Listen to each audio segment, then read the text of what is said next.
I went to a rave in an abandoned factory. It burned down and I saw something terrifying in the fire. So my friend Liam gives me a call, tells me that he managed to get us tickets to one of those pop-up raves that's hosted in a weird location, like a sewer or a warehouse or something. This one happened to be in an old abandoned textile factory near the edge of the city. Sounds sketchy, I know, but there's actually a good bit of funding and effort that goes into these things. This is to say that the final venue ends up being something passable, a level above an outright safety hazard. Honestly, I'd always thought these things were a bit lame, pretentious even. But I had nothing else going on that night, so I thought, why the hell not? We get there at around midnight, and it turns out to be a fucking blast for as long as it lasts. 2 a.m. rolls around, and I'm drunk and extremely high in the bathroom. I'm sitting on the toilet scrolling through Instagram reels when the screaming starts. Sounds of mass panic. Then I start to smell the smoke and sober up enough to understand what's happening. I rush out of the bathroom into a mob of frenzied bodies, the smoke now heavy enough to make my eyes water.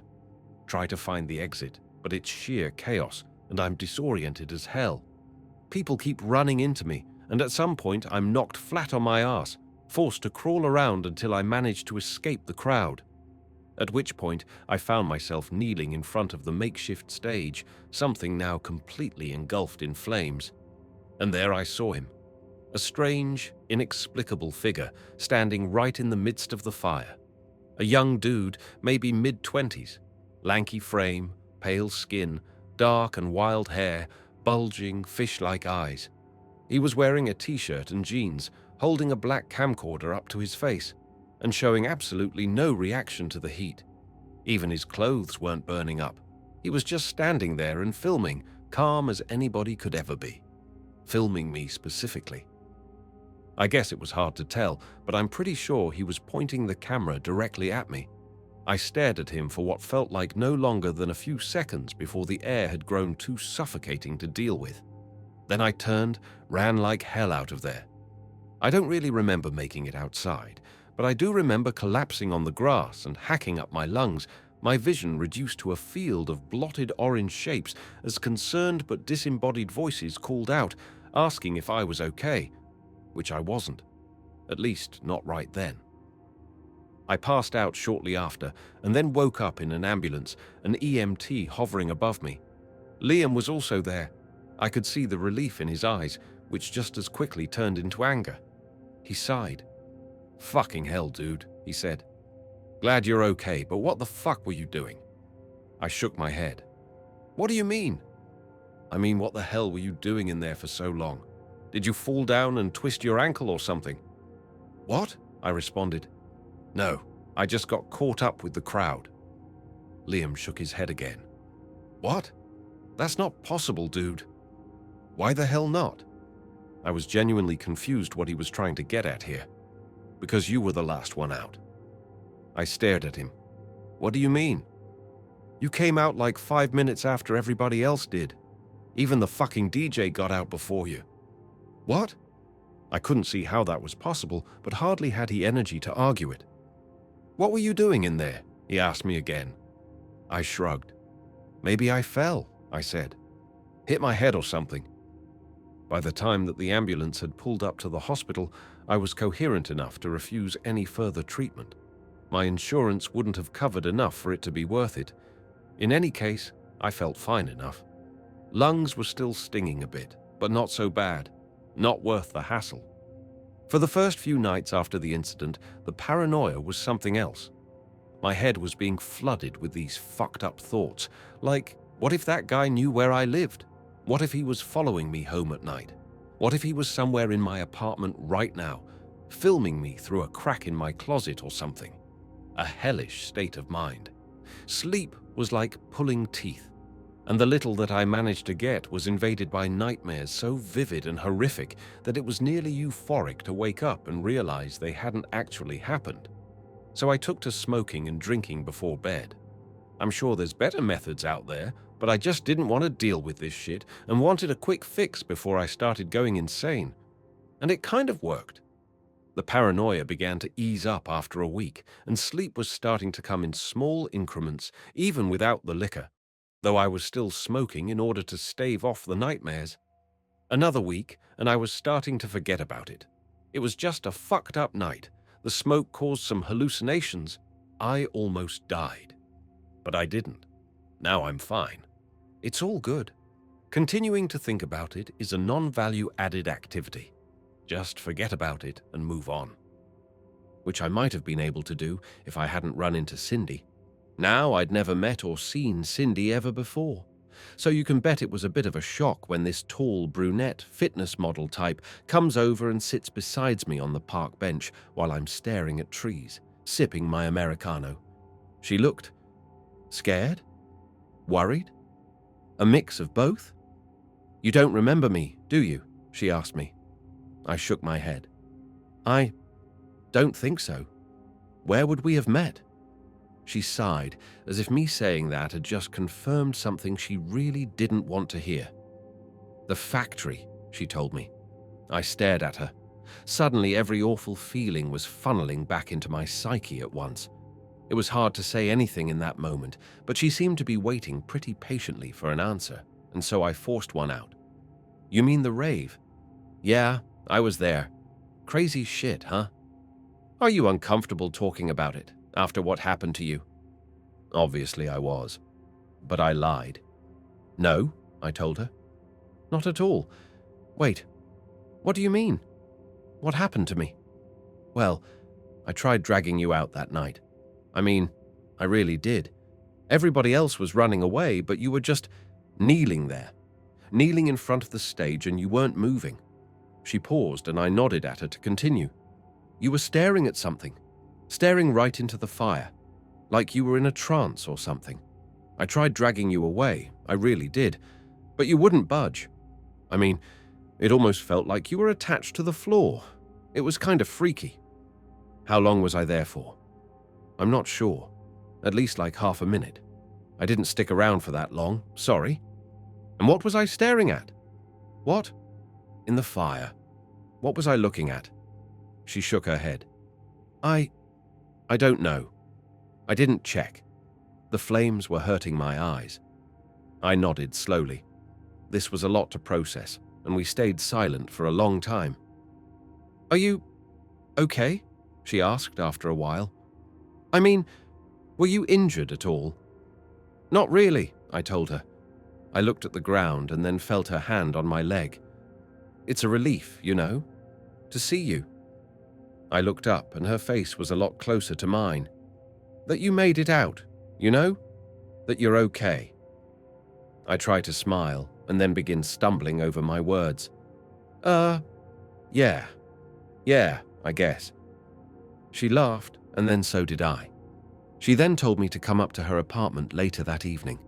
Said she'd treat me to some DoorDash. Of course I accepted. And even if a red flag had been visible in that moment, I had been rendered colorblind. So I go home, take a shower, brush my teeth, do what's necessary to give myself a fighting chance. Not that I was really expecting anything. I just assumed that she felt guilty about it all. And I'm also not one to pass up a free meal. I get over there at around 7, and she invites me in with this huge smile on her face, and I can see 2 large, greasy boxes of fried chicken on the counter. We hug, she grabs a couple of beers out of her fridge, and then we take all the food and drink over to the couch. We start watching Dune Part 2, but I'm hardly paying attention to it. Too many other things on my mind. We finish Dune, and then, to my surprise, she pulls out a VHS. "You like horror movies?" she asks me. Generally speaking, I do, but I still wasn't far removed enough from the incident to be terribly excited about the prospect of watching one, which of course I didn't mention to her. I just nodded. "Hell yeah, I love them." She stood up and then walked over the television and then reached behind it and pulled out a VCR. The thing looked fucking ancient, and from what I could tell, didn't have any indication of any sort of brand on it at all. She blew a thick layer of dust off the top of it and then went about setting it up. She then grabbed the VHS and slid it in before sitting back on the couch, resting her head on my shoulder.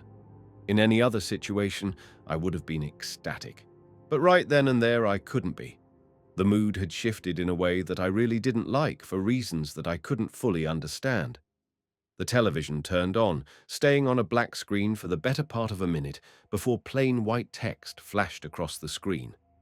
Part 1. The opening scene was simply a shot of an empty field at night. There were some trees to the left, what looked like an abandoned farmhouse in the distance, and it went on for an insane amount of time. 10, maybe 15 minutes of this one static shot. It could have been a picture had the wind not moved the grass and leaves every so often. I made a comment addressing how strange it was. Cindy didn't respond. Finally, it cut to another scene. It looked like found footage of somebody walking through a dark forest, but unlike most found footage movies, you couldn't hear the breaths of whoever was holding the camera. They spent about 10 minutes walking through the woods until all of the trees and foliage had cleared out. Now the camera was focusing on a building, a factory, the factory. I didn't really react when I first saw it. I mean, there was no way. It couldn't have been the same one. I mean, how the fuck could it have been? Suddenly I became hyper-aware of everything around me. The sounds and smells in the apartment, Cindy's grip on my bicep, any shapes lurking in the corner of my vision. The cameraman continued towards the factory, and once he made his way inside, there was no more debating it. This was absolutely the same place. I watched as they walked up to the stage, began pouring gasoline all over it, and then I could watch no longer. I ripped my arm away from Cindy and practically leapt off the couch. "What the hell are you showing me?" I asked her. She had this amused look on her face as if she was surprised it took so long for me to finally snap. "What do you mean?" she said, a mocking undertone in her voice. "I thought you liked horror movies." "Where the hell did you get this tape from?" She smiled, shook her head. "I just had it, silly. I've always had it." "What in the fuck is that supposed to mean?" Her face dropped, the creepy smile wiped away, now replaced by something colder. "Sit back down," she said. "Your scene's coming up soon." "Yeah, fuck that." I turned and bolted for the door, and then down the hallway and down the stairs, then all the way back to my own building. Catch my breath in the elevator, then check to see that my front door's still locked, because now the paranoia is invading every inch of my senses, then crack open a beer and pace around the living room. There was no way that just happened, I'm telling myself. But this is not a nightmare. I'm not asleep. But how can I really be sure of that? Dreams feel real in the moment, don't they? Then I remember the time trick and check my phone and see that it's around 11 p.m. 11 p.m. I'm aware of it. I'm not asleep. The cops, I start telling myself. Call the cops. But what if they think I'm crazy? What am I supposed to tell them? I got to the fridge and open another beer. Sip it and try to relax, get my thoughts together. That tape is evidence of a crime. She's in possession of evidence of a crime. I have a friend who's a cop, Jack, so I call him. Explain what happened. Gave him Cindy's address. He said he'd treat it as an anonymous tip and that he'd investigate it, give me an update on what he finds. This makes feel a bit better, and I crawl into bed, watch some bullshit videos on my phone until I finally manage to pass out. When I woke up, the sun was out and I was coated in sweat, my eyes darting across the bedroom, searching for something that may or may not have been there. A nightmare, I was assuming. Something horrible that I thankfully couldn't remember. I grabbed my phone, opened it up to see a missed call and a text from Jack. "That address you gave me doesn't exist. You sure you gave me the right one?" I text him back. "I might not have." "Which address did you look into?" He replied within a few minutes, and then I traced his response to the address that Cindy had written down for me. Exact same thing. Then I gave Jack a call, asked him to elaborate further. "I don't know what to tell you, dude. That address doesn't exist," he told me. "There's some out there that are kind of close to it, but they're in different countries. I have no idea where you went that night." I couldn't really believe what I was hearing, so I confirmed it for myself. He was right. No address matching it. At least nowhere even remotely nearby. Then I tried remembering how I even got there last night, and I couldn't do it. I mean, I really couldn't. I couldn't remember searching up directions or walking there or even leaving my apartment. I told Jack that I'd talk to him later and hung up. Only one explanation for this shit. I'm going insane. I inhaled too much smoke that night, and now I'm going through some kind of psychosis. Cindy wasn't real. The cameraman wasn't real. I'm really just losing my fucking marbles. At least this is what I want to believe.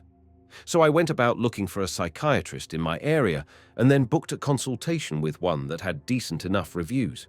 I'm headed there later today. I'll provide an update when I can, hopefully with good news.